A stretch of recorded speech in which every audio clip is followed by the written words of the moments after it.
kahumalas sa pornografiya, ito ay nagle-lead sa mga pang-aabusong sexual. Nagkakaroon tuloy tayo ng pagkatuto para magkaroon ng pang-aabusong sexual.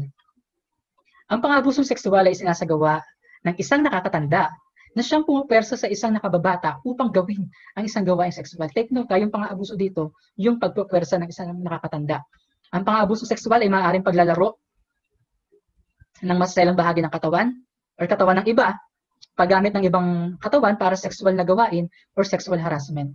So, yan po yan. No? So, pang-aabusong sexual at ang kadalasan na naabuso pagdating sa sexualidad or sexual ay ang mga bata, mga kadalasang biktima, kabataang may hinang kalooban, kabataang may kapusukan, at yung mga broken family. So yung mga bata, kanina yung Anti-Child Privacy Act, no? Kasi nga, mabilis silang maloko eh. Yung kabataang may mahinang kalooban, mabilis silang mahikayat na somehow mahina yung loob nila. No? Tapos kunyari, papalakasin mo, aabusuin mo naman yung kahinaan nila. So somehow, naabuso ka, and then yung kabataang may kapusukan, hirap o sarap yung idea, no? Sasali sa mga kung saan-saang mga organisasyon, kaya sa sobrang kapusukan mo, ay guwapo, hindi mo alam ang intention sa'yo. At kapag nakuha na yung gusto, lalayuan ka na, iiwan ka na. Maraming ganyan sa mga estudyante ko na nagkukwento sa akin. Nagkaroon ng inuman, nagkaroon ng pananamantala, na buntis, hindi pinanagutan, tapos yung tinawagan namin yung lalaki, hindi niya inaamin na kanya yun. No? Baka daw may iba pang gumalaw sa kanya. Napakalungkot ng buhay. Kaya kayong mga kabataan ay mag-ingat kayo. No? Malungkot ang buhay ng ganong klaseng tao na hindi nag-iingat dahil sa kapusukan. Ang kabataan ay gift po yan. Regalo ng Panginoon yan. Tayo sa oras na ito, malalakas, matatalino, magagaling, maliliksi. Pero kapag hindi natin ginamit yan sa tama, somehow maglalid sa atin yan sa pagiging biktima. At to be more specific, yung sexual harassment. At kadalasan din biktima yung broken family. Bakit? Kasi nakakahanap ng father figure sa iba. Kasi nga, yung tatay, split sila ng magulang, yung nanay, and then dahil sa walang father figure, makakahanap na father figure sa tropa, at itong tropa naman, pagsasamantalahan, hanggang sa yun, nahulog na yung loob, hanggang sa yun, nagkaroon na ng bunga. And pagkaroon ng bunga, yung iba napapanagutan, pero premarital sex pa rin, wala sa kasal, walang basbas ng Diyos, ng magulang, basta na lang nabuntis. Tapos magdadahilan. Maigi nang mabuntis ng bata pa kaysa naman ipalaglag. Hindi pa rin dahilan yun. No? Hindi pa rin dahilan. Mas maganda yung umiwas talaga sa pagkabuntis ng maaga. Kasi ano na lang buhay, yung bibigay mo sa anak mo. No? So, hindi maganda yun.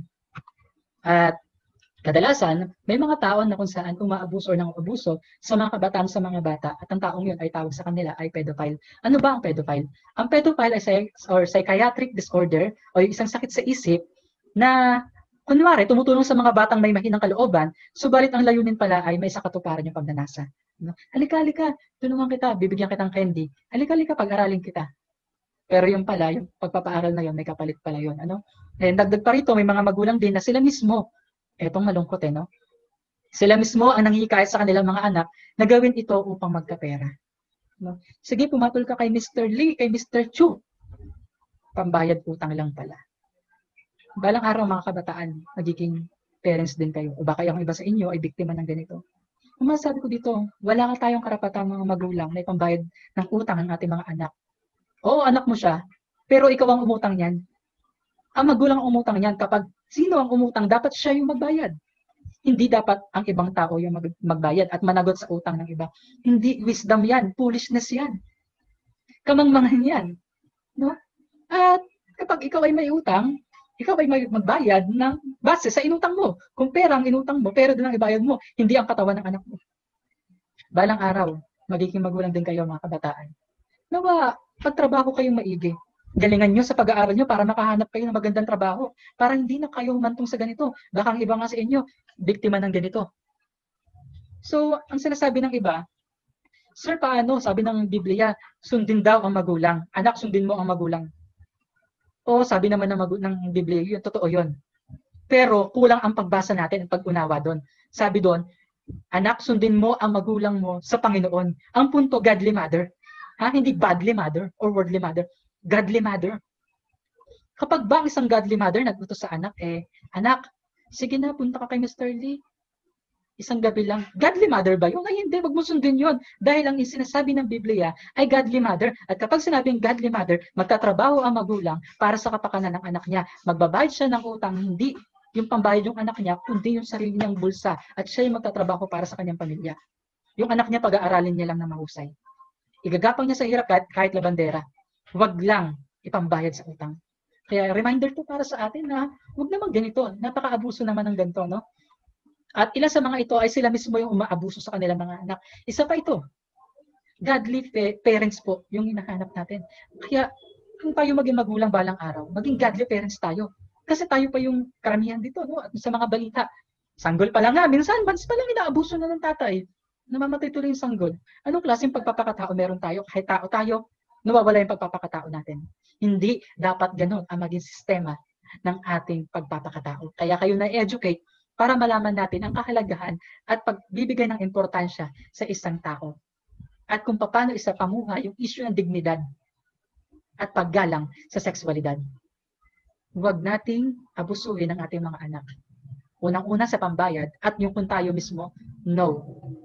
Huwag ganon. Maling-mali yun. Napakalaking kasalanan yun. At may kaukulang batas, kaugnay nito.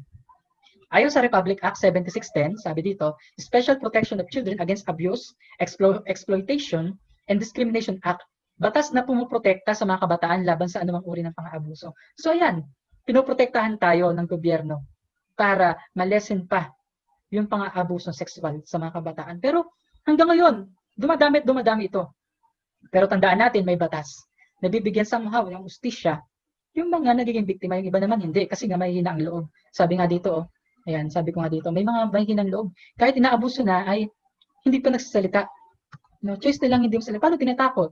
Kayo matakot kasi ayan, no, may protection ang gobyerno para sa atin. At hindi lang yan, no? Marami pang protection.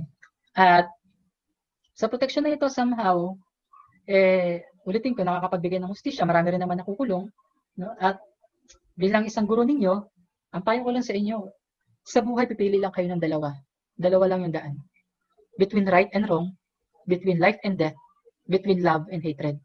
Nawa, sa pagpili niyo ng choice niyo sa bandang huli, piliin natin yung life kaysa sa death. Piliin natin yung right kaysa sa wrong at yung love kaysa sa hatred. Piliin natin lagi yung tama. Yung sa ganun, maging way natin yun para sa isang enjoy na buhay dito sa mundong ibabaw, for life is too short. Huwag na natin mas paikliin pa at ang paglagimin ng utak na ang buhay natin, maging malagim ang buhay natin dahil sa mga maling choices natin sa buhay. So mga kabataan, mag-iingat lagi tayo sa ating mga choices. Pang-apat na issue, yung prostitution.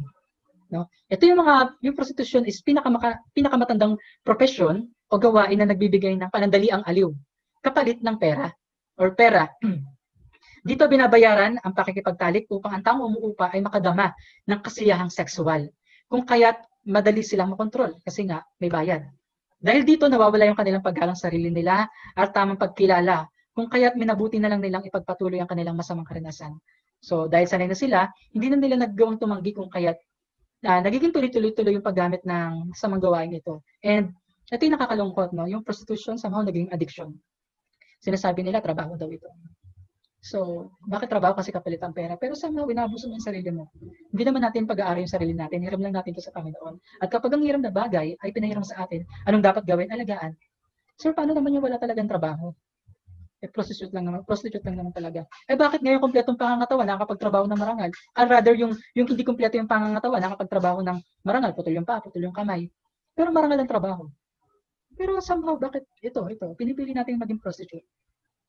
Marahil na pagsamantalahan tayo at natatakot tayo na tanggapin or harapin yung bagong buhay na nag-aantay sa atin. O minsan, walang tumutulong, kaya pinipili na lang talaga yung mag-prostitute or magbenta ng panandaliang aliw. Nakakalungkot na katotohanan sa bansang Pilipinas. Napakadaming ganito. Yan yung mga issue sa sexualidad at dignidad ng tao.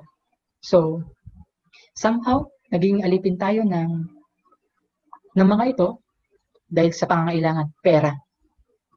Pero, yung pera, hindi naman siya masama. Yung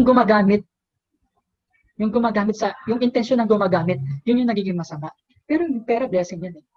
So, sir, kung blessing yan, bakit po yung na-under sila or nakokontrol sila yung mga kabataang babae o kahit mga kababaihan na mag-prostitute kasi nga mahirap sila.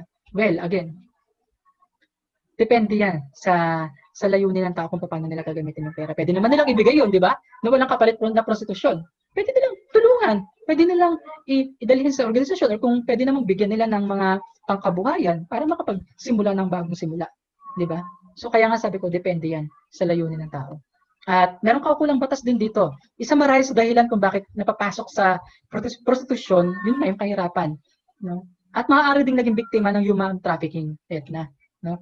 Ang Republic Act 9208, Anti-Trafficking in Persons Act of 2003, ay batas laban sa human trafficking or pangangalakal ng tao para gawing sex slave. Marami akong napapanood na ganyan at totoo yan sa balita, no? Dahil sa kahirapan. Pero ang kahirapan, natural yan.